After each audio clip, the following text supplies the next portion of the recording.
Hello everyone, welcome to Brad education. आज इस video में हम प्रेजेंट कॉन्टिन्यूस टेंस के बारे में जानेंगे। ठीक है, हमारी टेंसेस वाली जो सीरीज़ चल रही है उसमें हमने सिंपल वाले तीनों ख़त्म कर दिए हैं, तो अब हम कॉन्टिन्यूस वाले करेंगे। तो आज की इस वीडियो में हम प्रेजेंट कॉन्टिन्यूस टेंस के बारे में पढ़ेंगे। Present continuous tense, present continuous tense बोल सकते हो, या प्रेजेंट प्रोग्रेसिव टेंस भी बोल सकते हो। अब ये इसके नाम से ही सजेस्ट हो रहा है, कॉन्टिन्यूअस।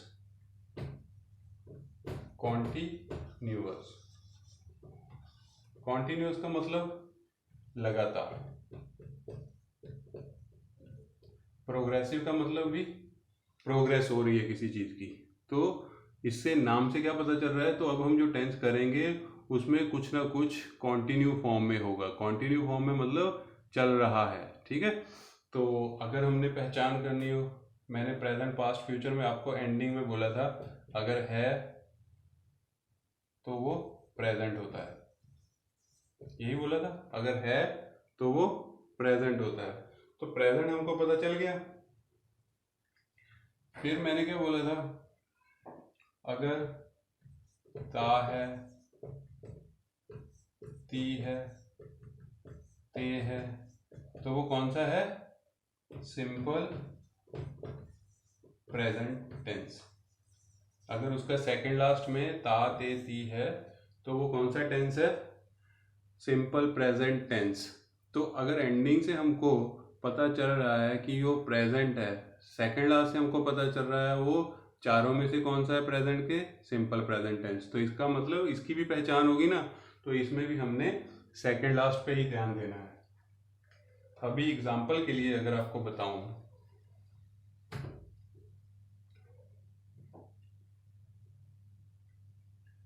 वह क्रिकेट खेल रहा है, तो मैंने आप लोगों को क्या समझाया था? लास्ट से पता चल गया प्रेजेंट है।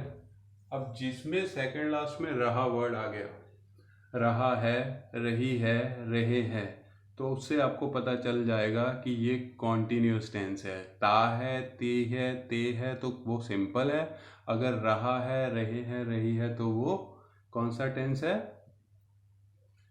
Present continuous tense. अब रहा है से मेरे को पता चल गया कि ये प्रेजेंट कॉन्टिन्यूस टेंस है, तो मैंने क्या करना है, अब इस पे वही रूल्स अप्लाई करने हैं। तो रूल्स अप्लाई करने के लिए क्या करना पड़ता है हमको? आपको याद होगा, सब्जेक्ट होता है, हेल्पिंग वर्ब होती है, फॉर्म ऑफ वर्ब होती है, ऑब्जेक्ट होता है। Subject, helping verb, form of verb, object. Clear? अब सब्जेक्ट आपको पता ही है, कोई नाम हो सकता है, he she it whatever it is. Helping verb आपको याद होगा, सिंपल प्रेजेंट टेंस में हेल्पिंग वर्ब कौन सी थी? जो पॉजिटिव वाले थे उनमें कोई हेल्पिंग वर्ब नहीं थी, लेकिन नेगेटिव और इंटेरोगेटिव में डू डज का प्रयोग किया था हमने। ठीक है, और फॉर्म ऑफ वर्ब हमने कौन सी यूज की थी? फर्स्ट फॉर्म ऑफ वर्ब या एस और एस। लेकिन इसमें सब अब चेंज आने वाला है, बताता हूँ क्या हुआ है।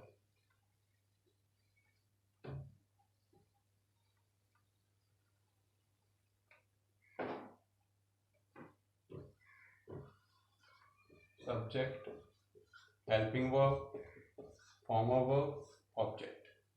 अब इसमें जो हेल्पिंग वर्ब का यूज होगा वो होगी इज, एम, आर। कौन कौन सी? Is, am, are. एम को तो आप वैसे ही याद रख लो, इसका प्रयोग सिर्फ आई के साथ होगा। किसके साथ? आई के साथ। इज का प्रयोग ही, शी, इट, किसी का नेम, या कोई भी सिंगुलर। सिंगुलर मतलब एक जन। अब बात करते हैं आर का। आर का प्रयोग वी, यू, दे, या कोई भी ज़्यादा लोग, प्लूरल, उसके साथ आर का प्रयोग होगा। Helping verb is, am, are का यूज होगा। इसका यूज ही, शी, इट, किसी नेम या कोई भी सिंगल व्यक्ति, राम, श्याम, वट एवर, कोई नेम आ गया उसके साथ। एम का प्रयोग आई के साथ होगा, आर का प्रयोग वी यू दे या कोई भी ज़्यादा लोग होंगे उनके साथ आर का प्रयोग होगा, ठीक है। और ये यू जो है सिंगुलर होता है, लेकिन ये एक एक्सेप्शन है, ये आर के साथ ही आता है। अब बात करते हैं फॉर्म ऑफ वर्ब की। आपने इसमें V1 प्लस ING लगाना है। V1 plus ING, form of verb पहली और उसके साथ ING। जैसे सिंग उसके साथ ING लगा के सिंगिंग, जैसे प्ले उसके साथ ING लगा के प्लेइंग। तो first form of verb plus ING, इसमें फॉर्म ऑफ वर्ब यूज होगी। तो आपने ये बात दिमाग में रखनी है कि सिंपल प्रेजेंट टेंस में आपने फर्स्ट फॉर्म ऑफ वर्ब के साथ एस और ईएस का प्रयोग किया था, लेकिन प्रेजेंट कॉन्टिन्यूस टेंस में फर्स्ट फॉर्म ऑफ वर्ब के साथ ING का प्रयोग करना है, ठीक है। ING में एक और चीज आपको बता दूं, ध्यान से करना, जिस भी फॉर्म ऑफ वर्ब की एंडिंग ई से हो रही है तो आपने क्या करना है, उसकी ई हटा के ING लगाना है। जैसे मैं वर्ड लिखूं यूज, इसके एंड में ई है ना, तो आपने जब यूजिंग लिखना है ना तो ING लगाना है, ई हटा देना है, ठीक है। ई को निकाल के ING लगाना है। कोई भी ऐसा सेंटेंस वर्ड हुआ ना, फॉर्म ऑफ वर्ब हुई जिसमें ई से एंडिंग हो रही है लेकिन आपने ING भी लगाना है, तो ई हटा के ING लगाना है, ठीक है। ध्यान रखना इस चीज का। अभी आपको प्रेजेंट कॉन्टिन्यूस पता चल गया, उसमें हेल्पिंग वर्ब कौन सी यूज होगी और फॉर्म ऑफ वर्ब कौन सी यूज होगी। अब उसके एग्जाम्पल्स करके देखते हैं जिससे आपको थोड़ा ज्यादा क्लियर होगा।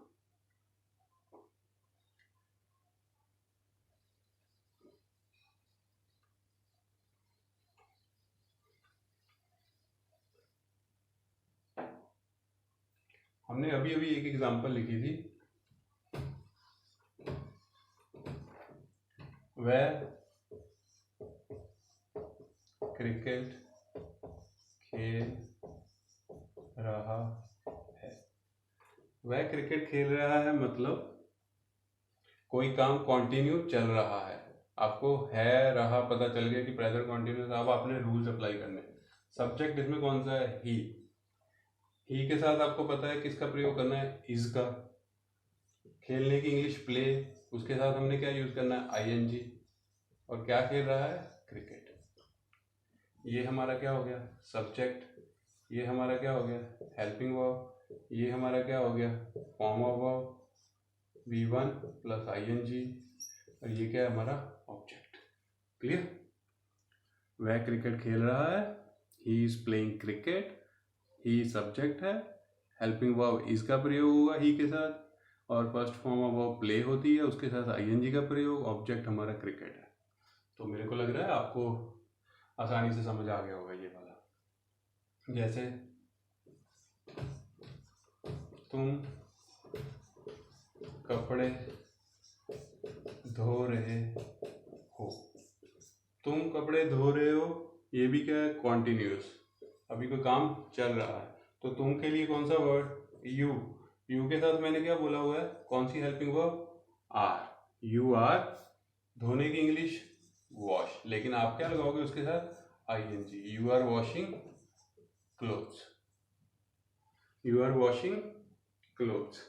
तो इससे आपको पता चल गया कि यू के साथ आर, ही के साथ इज। ऐसे ही मैं पढ़ा रहा हूँ, आई एम टीचिंग, मैं बच्चों को पढ़ा रहा हूँ, I am teaching students, I am teaching children.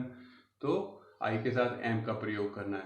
तो अब आपके लिए बहुत आसान हो गया होगा इस चीज़ को समझना। और मैं नहीं चाहता कि आपको बार बार से पढ़नी पड़े।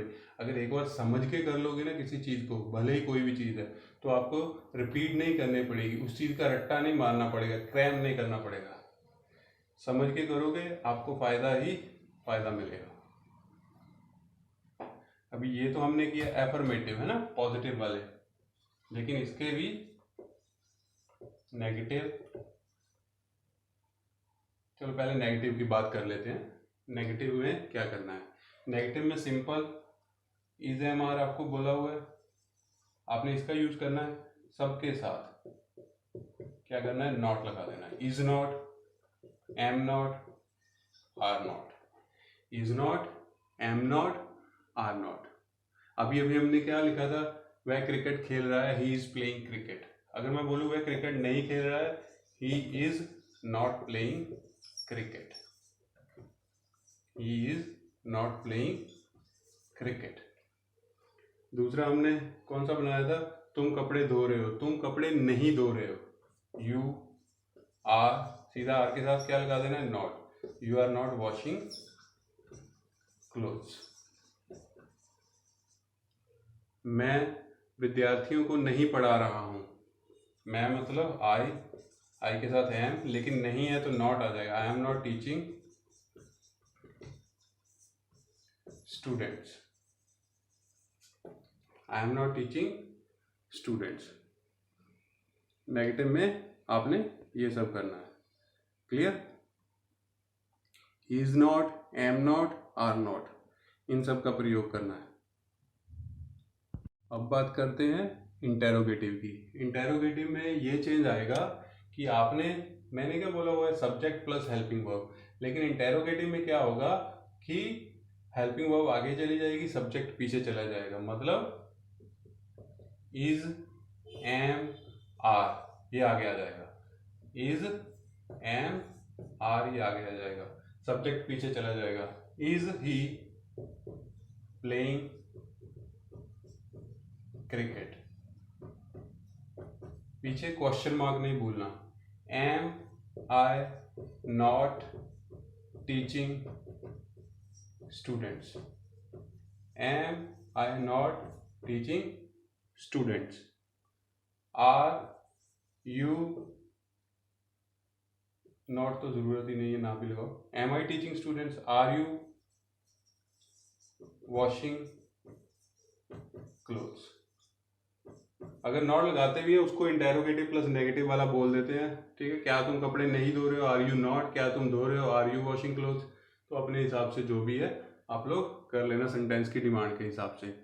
तो इसमें आपने क्या क्या समझ लिया, प्रेजेंट कॉन्टिन्यूस टेंस या प्रेजेंट प्रोग्रेसिव टेंस, जिसमें कोई चीज़ कॉन्टिन्यू फॉर्म में चल रही होती है उसको प्रेजेंट कॉन्टिन्यूस टेंस बोलते हैं। एंडिंग है तो वो प्रेजेंट है। सेकंड लास्ट में रहा, रहे, रही तो वो कौन सा है, प्रेजेंट कॉन्टिन्यूस टेंस। तो उसके रूल्स के हिसाब से आपने इज एम आर का प्रयोग करना है, फर्स्ट फॉर्म ऑफ वर्ब का प्रयोग करना है, उसके साथ आईएनजी। और इंटेरोगेटिव या नेगेटिव के रूल उस हिसाब से, नेगेटिव में is not, am not, are not, और इंटेरोगेटिव में हेल्पिंग वर्ब को आगे ले जाना और बाकी सबको, सब्जेक्ट को पीछे ले जाना है, उनकी जगह इंटरचेंज कर देनी है।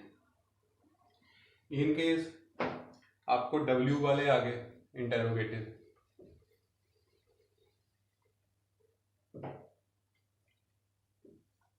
मान लो व्हेन वाला आ गया, व्हाट वाला आ गया, वह क्या कर रहा है, व्हाट इज ही डूइंग, ऐसा। तो भी उसमें आपने आगे what, when is he going to, कहाँ भी जा रहा है तो उसी हिसाब से।